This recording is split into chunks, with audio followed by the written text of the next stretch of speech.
Audio Jungle.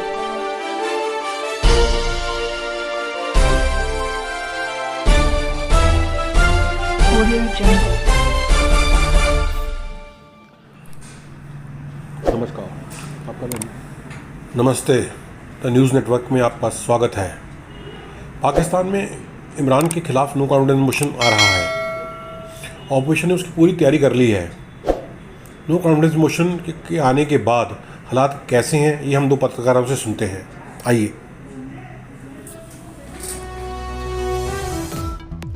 वज़ीर-ए-आज़म इमरान खान का अलीम खान को वज़ीर आला बनाने से इनकार, कहते हैं उस्मान बुज़दार को तब्दील नहीं किया जा रहा। जहांगीर तरीन गद्दारों का साथ नहीं देगा। यूट्यूबर से गुफ्तगू में वज़ीर-ए-आज़म ने कहा कि हुकूमत कहीं नहीं जा रही, तहरीक में एतमाद नाकाम होगी। ये अपोजिशन की आखिरी वारदात है। गैर मुल्की हाथ हमारी हुकूमत के पीछे है। अपोजिशन वाले हमारे अरकान को 15 करोड़ रुपए तक की ऑफर्स कर रहे हैं।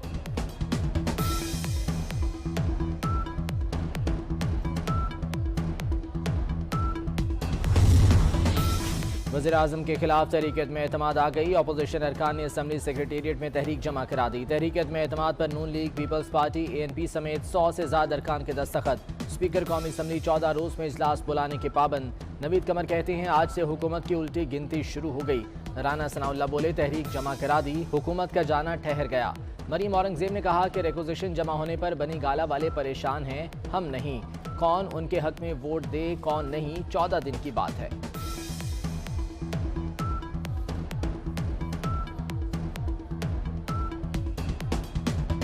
कानून इकदाम नहीं करूंगा। स्पीकर कौमी असम्बली असद कैसर कहते हैं कानून के मुताबिक फैसला करूंगा, दूध का दूध और पानी का पानी हो जाएगा। तहरीक इंसाफ के अरकान पार्टी के साथ हैं, नाराजगियां होती रहती हैं।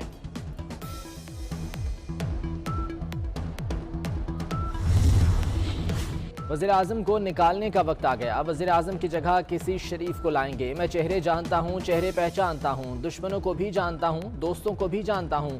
साबिक सदर आसिफ अली जरदारी का पीपल्स पार्टी के अवामी मार्च से खिताब। बिलावल भुट्टो जरदारी ने कहा कि हर सूरत तहरीक में एतमाद कामयाब कराएंगे, हम मुकम्मल प्लानिंग के साथ निकले हैं। बिलावल भुट्टो जरदारी के एक जरदारी सब पे भारी के नारे। मैं अब आपको ये बताऊंगी कि इस नो कॉन्फिडेंस वोट जमा करवाने के बाद क्या होने लगा है। क्या इमरान खान जा रहे हैं? सबसे पहले तो मैंने आपको ये कहा कि बिल्कुल पॉलिटिकल सिचुएशन चेंज हो गई। ये इस वजह से नहीं, इस वजह से कि कल हामिद मीर साहब का प्रोग्राम दोबारा शुरू हो गया। Senior anchor person Hamid Mir, जिनको 1 साल पहले जब उन्होंने जनरल रानी के नारे लगाए थे और काफ़ी ज़्यादा तनकीद की थी, पर उन्होंने क्रिटिसाइज़ किया था उसके बाद उनका प्रोग्राम बंद हो गया था और यही नज़र आ रहा था। बहुत ज़्यादा पाबंदियां लगीं और फिर ये कि हमने देखा तब से लेकर अब तक जर्नलिज़म पर और जर्नलिस्टों के ख़िलाफ़ कितना बैकलैश आया, कितनी ज़्यादा उनके ऊपर दबाव आया और कितनी रुकावटें और कितनी पाबंदियां लगीं। लेकिन कल तो तहरीक में एतमाद थी, नो कॉन्फिडेंस वोट था। कल ही के दिन हामिद मीर का प्रोग्राम भी स्टार्ट हो गया। और एक और बात कि आसिफ अली जरदारी ने प्रेस कॉन्फ्रेंस की गई, शहबाज शरीफ और आसिफ अली जरदारी की तरफ से। उसमें आसिफ अली जरदारी साहब ने अपनी प्रेस कॉन्फ्रेंस में अपनी स्पीच का स्टार्ट हामिद मीर के लिए तालियां बजवा के किया। तो ये वो पाकिस्तान है आज जिसमें उस एंकर पर्सन के प्रोग्राम उसी दिन स्टार्ट होता है जिस दिन तहरीक में एतमाद आती है इमरान खान के ख़िलाफ़, जिनको कहा जाता है कि वो सिलेक्टेड हैं, जिनको ये कहा जाता है कि वो उनको लाया गया है। और उसी दिन देती हूँ, लेकिन किसी पॉलिटिशियन को कोई फ़ोन कॉल नहीं आई कि आपने सिग्नेचर नहीं करने, आपने नहीं जाना, आपने ये नहीं करना। किसी तरफ से कोई ऐसी खबर नहीं मिली। तो क्या वाकई कुछ लोग न्यूट्रल हो गए हैं या फिर ये सिर्फ नज़र आ रहा है, या फिर कहीं ऐसा तो नहीं है कि इस मरतबा जिस तरह के लाया जाता है उसी तरह वापस ले जाया जा रहा है? इसके बहुत सारे एंगल्स हैं। और इमरान खान साहब और आर्मी चीफ, जिसमें कि फवाद चौधरी और शेख रशीद साहब भी मौजूद थे, उनकी जो मुलाकात हुई है उस तकरीर के बाद जो कि इमरान खान ने की थी मेलसी जलसे में और जिसमें यूरोपीय यूनियन को उन्होंने खूब ठीक निशाने पर रखा था, उससे अगले दिन सुबह इमरान खान की मुलाकात हुई आर्मी चीफ से और उसकी वीडियो जारी हुई और उसकी एक तस्वीर भी जारी हुई। तस्वीर जो है वो भी वायरल हुई, जो कि मैं देख रही थी कि सोशल मीडिया पर अबसार आलम साहब ने उसको ट्वीट किया हुआ था हमने आपका अभी तक शुक्रिया अदा नहीं किया, तो मैंने आपको शुक्रिया अदा करने के लिए, थैंक यू कहने के लिए मैंने आपको कॉल किया है। बहुत शुक्रिया, आपने हमें याद दिलाया और हम आपका शुक्रिया अदा करते हैं कि आपने अफ़गान जंग में हमारा साथ दिया, बगैर किसी भी आप लालच के बगैर, किसी भी आपकी कोई ख्वाहिश नहीं थी, आपने कर्टिसी में हमारा किया, साथ दिया। तो वो जो कर्टिसी में आपने हमारा साथ दिया था, मैं उसकी शुक्रिया अदा करने के लिए मैंने आपको कॉल किया। और ख़ास तौर पर मैं आपको ये कहना चाहता हूँ कि आपकी कल की जो तकरीर थी वो तो बहुत ही लाजवाब थी, हमें बहुत पसंद आई, तो मैंने इसीलिए आपको कॉल किया। क्या हम इसको इस तरीके से लें? क्योंकि इसके बाद फवाद साहब ने ये फरमाया, फवाद चौधरी ने, कि उन्होंने इमरान खान को इसलिए कॉल किया था क्योंकि वो चाहते हैं कि इमरान खान सालिसी का किरदार अदा करें, पैचअप करवाएं रशिया और यूक्रेन की वॉर में। मतलब दुनिया के इतने कंट्रीज़, इतने लीडर्स मौजूद हैं, लेकिन आप ये देखिए कि उनको इमरान खान की तकरीर इस कदर पसंद आई है कि उन्होंने अगले दिन कॉल करके कहा है कि सिर्फ आप ही वो इंसान हैं जो इसकी सालसी करवा सकते हैं यूक्रेन और रशिया वॉर की। इस नैरेटिव से जो दिया गया है, जो कि हुकूमत की तरफ से बताया गया है कि सालसी के लिए फ़ोन आया, उससे तो यही नज़र आता है कि उन्हें वो तकरीर बहुत पसंद आई। मैं आती हूँ वापस उसी तरफ। देखिए, अगर तो आप ये समझ रहे हैं कि इमरान खान अब तहरीक अदम एतमाद आ गई, नो कॉन्फिडेंस वोट आ गया, तो वो कहेंगे भाई ये क्या हो गया, तो वो चलते नज़र आएंगे। ये जो बात है ना, इसका फ़ैसला अदालत या सड़कों पर होगा। इमरान खान वो शख्स नहीं है, वो आदमी नहीं है जो इस तरीके से चले जाएं। वो हर काम आखिरी हद तक ले जाकर जो है उसको छोड़ते हैं। वो कहते हैं कि वो कहते हैं हार तो वो मानता है जो हार मान ले। ये इसका फैसला जो है सड़कों पर होगा। मुझे लगता है कि अदालत से अभी निकल के सड़कों पर, इसकी वजह क्या है? शेख रशीद साहब ने जब ये पेश नहीं हुई थी नो कॉन्फिडेंस वोट, तो उन्होंने खुद बैठकर क्या कहा था? उन्होंने कहा था 2 वोट तो मेरे हैं, 1 वोट तो मैं ऐसे ही कैं कर दूंगा, एक मैं किसी का लेकर वैसे कैं कर दूंगा। अगर होम मिनिस्टर, वजीर दाखिला मजाक में भी ये बात कर रहा हो, तो आप सोच सकते पाकिस्तान तहरीक इंसाफ के यानी गवर्नमेंट के इस वक्त जो स्पीकर बैठे हैं असेंबली में, क्या वो इसमें कोई किरदार अदा नहीं करेंगे? आप देखिएगा असेंबली में होता क्या है। ये तो बात तू तड़ाक से लेकर गरेबानों तक पहुंचेगी अब ऐसे। अच्छा, और मैं आपको हिस्ट्री बता दूं कि पाकिस्तान की हिस्ट्री में अभी तक 3 टाइम्स नो कॉन्फिडेंस वोट आया है और उसमें से 1 मरतबा भी कामयाब नहीं हुआ। आप अंदाज़ा ही कीजिए कि बेनज़ीर भुट्टो की दफ़ा तो नो कॉन्फिडेंस वोट कामयाब नहीं हुआ। चलें, वो तो एक पाकिस्तान की एक मुंतखब वज़ीर आज़म, एक बड़े वोट लेकर एक बहुत बड़ी लार्जेस्ट पार्टी हुआ करती थी, उसकी वज़ीर आज़म वो बनी थी। लेकिन शौकत तरीन जो कि बाहर से आए थे और लाए गए थे कुछ दिनों के लिए इंपोर्ट करके, इंपोर्टेड शौकत तरीन, उनके खिलाफ भी नो कॉन्फिडेंस वोट आया था मुशर्रफ के दौर में, वो भी कामयाब नहीं हुआ था। ये वाला वोट ऑफ नो कॉन्फिडेंस कामयाब होगा, ये वाला वोट ऑफ कॉन्फिडेंस कामयाब हो सकता है। इसके बहुत ज़्यादा चांसेस हैं। इसकी वजह क्या है? अलीम खान जो है ना, अगर कोई ये समझ रहा है कि वो वज़ीर आज़म से मिल जाएंगे, वो नहीं मिलेंगे। वज़ीर आज़म उस्मान बुज़दार को उतार के अलीम खान को सीएम नहीं बनाएंगे, पहली नज़र आ चुका है और ये पहले मुझे पता था। देखिए, मैंने आपको बताया था ट्यूसडे को आ रही है, उससे पहले मैंने कभी कोई ज़्यादा वो बात नहीं की कि जी आ रही है नहीं आ रही। जब मुझे ये लगा कि हाँ ट्यूसडे जो बात की जा रही है इसको आ जाएगी, क्योंकि बिलावल का काफिला जो है वो, मैं कोई नजूमी तो नहीं हूँ, यानी जो हालात देखते हैं आप उसी को देख के कर सकते हैं, तो उसी को देखकर मैंने ये एनालिसिस किया था कि बिलावल भुट्टो लाहौर पहुँच गए, इसका मतलब है कल आ रही है, कल इस्लामाबाद पहुँचेंगे। वही हुआ, मैंने कहा था कि ट्यूसडे को आ रही है, मंगल को आ गई। अब मैं आपको ये बोल रही हूँ कि अलीम खान पीटीआई में वापस नहीं आएंगे, उनको सीएम नहीं बनाया जाएगा जैसा वो पहली नज़र आ रहा है। इसकी वजह ये है कि वो तो जब बुज़दार साहब को सीएम बनाया गया था तो काफ़ी कैलकुलेशन सुना था हुई हैं और वो काफ़ी गुड लक है उनके लिए, इमरान खान के लिए। वो तो अगर गए तो फिर इमरान खान की हुकूमत भी गई लेकिन मुझे लगता है कि वो रहेंगे तो तब भी हुकूमत चली जाएगी। एक तो ये बात, दूसरा ये भी खबरें आ चुकी हैं कि पीर पगाड़ा से इमरान खान मुलाकात करने की कोशिश कर रहे हैं, जो कि कराची जाकर करेंगे, तो उस तरफ से भी लगता है कि इनकार हो चुका है, वो भी मुलाकात के चांसेस नज़र नहीं आ रहे। जहांगीर तरीन तो बिल्कुल इमरान खान से वापस नहीं मिलेंगे, मैं नहीं समझती, मैंने आपको पहले भी ये बात कही थी। तो इस सब से, और फिर एक और बात, मज़े की बात, बड़ी दिलचस्प बात है कि रशिया जो है उसने इंडिया को ये ऑफ़र किया है, मैं देख रही थी काफ़ी जगहों पर आया, मैं आपको दिखा भी रही हूँ। रशिया ने इंडिया को ये ऑफ़र की है कि वो, क्योंकि उसने यूक्रेन के मामले पर रशिया के ख़िलाफ़ वोट नहीं किया और यूक्रेन को सपोर्ट नहीं किया और उसने अपना एक दोस्ती का हक़ निभाया, तो इस बिना पर रशिया ने इंडिया को ऑफ़र किया कि 25% लेस, यानी कि 25% डिस्काउंट पर उनसे क्रूड ऑयल ख़रीद सकता है। मेरा सवाल ये है कि रशिया अगर इंडिया को ये दे सकता है, तो पाकिस्तान तो एक ऐसे मौके पर, इमरान खान गए वहाँ पर जिस वक्त के बहुत ही अजीबोगरीब सूरत हाल थी, बड़ा क्रूशल मोमेंट, कि वो वहाँ पर हमला कर रहे हैं यूक्रेन पर और हमारे वज़ीर आज़म वहाँ पर बैठे हुए हैं। एक मुल्क पर हमला हो रहा है, उसी मुल्क में बैठे हैं जो हमला कर रहा है। इसके बावजूद हमने ट्रिप कैंसिल नहीं किया। ठीक है, हम ये चाहते थे कि ओके जो भी था। तो प्रेसिडेंट पुतिन है, उनको पहले तो पाकिस्तान को ही ऑफ़र करना चाहिए था कि आप हमसे 25% लेस पर जो है ले सकते हैं, हम आपको डिस्काउंट दे रहे हैं क्योंकि आपने इस मौके पर अब हमारे साथ खड़े हुए। ऐसे ही होता है, इसीलिए तो जाया जाता है कि इस तरह की जो है वो सहूलतें मिलें, हमारे साथ खड़ा हो दूसरा कंट्री। इंडिया को उन्होंने ये ऑफ़र कर दी, रशिया ने, कि आप हमसे डिस्काउंट पर क्रूड ऑयल ले सकते हैं, लेकिन पाकिस्तान को ये ऑफ़र नहीं की उन्होंने। इसके बावजूद कि हम उस दिन उनके साथ खड़े थे, हमारे वज़ीर आज़म, जिस दिन वो यूक्रेन पर हमला कर रहे थे।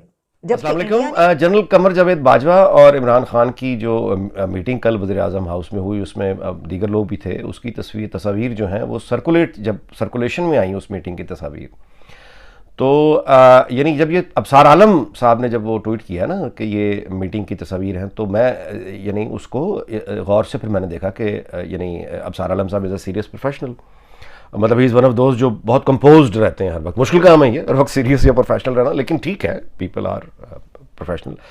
तो वो बहुत कंपोज्ड रहने वाले आदमी हैं, तो उनसे आप ये तवक्को नहीं करते कि वो उन्होंने कोई इधर उधर की तस्वीर जो है वो ट्वीट कर दी है। तो मैं यानी उसको देख के हैरत होती है वो जब आप देखते हैं कि हैं ये वाकई। अच्छा, इतनी हैरत मुझे क्यों हुई है उसकी वजह मैं आपको बता देता हूँ कि ये आपसे गुजारिश और आपको उस तरह से इसकी संजीदगी का। अब ये जो तस्वीर आई है जिससे मैंने बात शुरू की है, इसमें जो ये तस्वीर है कि जनरल साहब ऐसे बैठे हैं और उन्होंने वो मतलब कैप भी नहीं पहनी हुई है और इस तरह करके बैठे हुए हैं, ये बहुत संजीदा बात है। यानी ये उनकी तरफ से बेसिकली एक बड़ा, आप कहिए, इससे ज़्यादा क्लियर नहीं हो सकता। डिसिप्लिन फोर्स का आदमी इससे आगे बढ़ के तो फिर यही है कि वो अब मार्शल लगा दें। यानी अगर आप इससे आगे देखना चाहते हैं तो फिर आपको पीछे जाना पड़ेगा थोड़ा परवेज मुशर्रफ की तरफ। डिसिप्लिन फोर्स का आदमी, इतना सीरियस रैंक का आदमी, वो जब इस तरह की मीटिंग में ऐसे करके, यानी ये उसकी नाराज़गी की और उसकी, यानी जिस तस्वीर से, अब इस तरह करके आदमी बैठ तो वैसे कैजुअल भी सकता है, लेकिन जिस पर्सपेक्टिव में ये पिक्चर सर्कुलेट हुई हैं और इसका जवाब नहीं आया, इसकी वजाहत नहीं हुई इसके बारे में, यानी कोई ऐसा इसका कोई वजाहत नहीं आई कि ये गलत मानी पहनाए जा रहे हैं, ये कहीं और की खींची हुई तस्वीर है जो यहाँ पे लगाई गई है, ये यानी इस तरह की कोई वजाहत भी नहीं आई।